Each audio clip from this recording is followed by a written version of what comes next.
Bonjour Cash, en ce samedi 25 novembre 2023, ici à Okolassi, la route est coupée, juste derrière moi. Ceux qui vont du côté de Ntoum et ceux qui reviennent de Ntoum pour aller du côté de Libreville. Ici, l'activité, le temps s'est arrêté.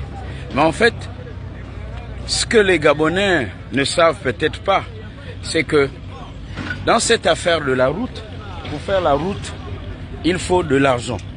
Mais l'essentiel de l'argent du Gabon vient, tout le monde le sait, du pétrole.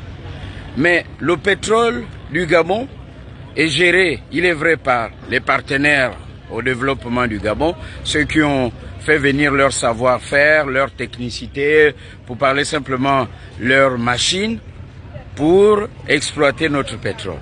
Ils ont un pourcentage. On est dans les 58%. Et il va en rester 42%. Et dans les 42, l'État gabonais est dans les 10 et quelques poussières pourcents, 14 ou 15%. Et le reste appartient à des privés gabonais, à des personnels, des politiques, institutionnels, etc., etc. Mais qui sont ces Gabonais qui ont plus d'argent que l'État? Et on se poserait la question, Cash, pourquoi ces Gabonais qui ont plus d'argent que l'État ne mettent pas cet argent à distribution, à contribution pour construire les routes, pour aider à construire les routes? Donc vous allez voir que les militaires, avec Oligui Nguema, depuis qu'ils sont au pouvoir pour la transition, depuis le coup de libération, ces hommes et ces femmes du Gabon qui ont plus d'argent que l'État ne parlent pas. Et en réalité, ils ne veulent pas que cet argent serve pour construire le Gabon et pour éviter un peu tout ce que vous êtes en train de voir ici. Et donc, du coup, nous constatons que les ennemis du Gabon, en fait, ce sont ces hommes politiques du Gabon qui ont volé l'argent du Gabon, mais qui ne veulent pas investir cet argent dans le développement du Gabon. Donc, ils font quoi?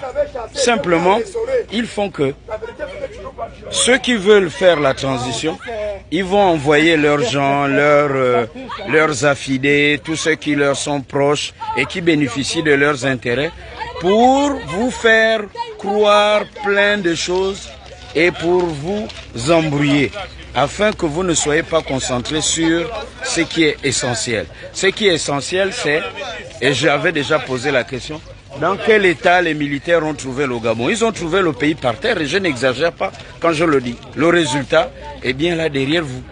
Donc, conclusion, il faut que les Gabonais réclament l'argent qui leur est dû et demandent aux militaires de convoquer.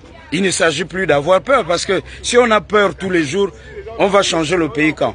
Donc, il faut que l'on demande au président Oligui Nguema de convoquer tous ceux qui ont géré l'argent là et qu'ils répondent de leurs actes. Soit on saisit leurs biens, ou si leurs parents ont détourné cet argent pour le cacher à l'extérieur, on convoque tout le monde. Enfin, nous allons, comme on dit chez nous, laver le linge sale en famille, et ça de façon cash. Parce que les sorciers dont on parle dans l'hymne national à Concorde sont bel et bien ici. Et ce sont eux qui sont à l'origine de ça. Dieu a plusieurs façons de nous parler. Donc Dieu permet que ce qui arrive, arrive, afin de nous faire prendre conscience. Et ça, de façon cash. Ne l'oublions pas.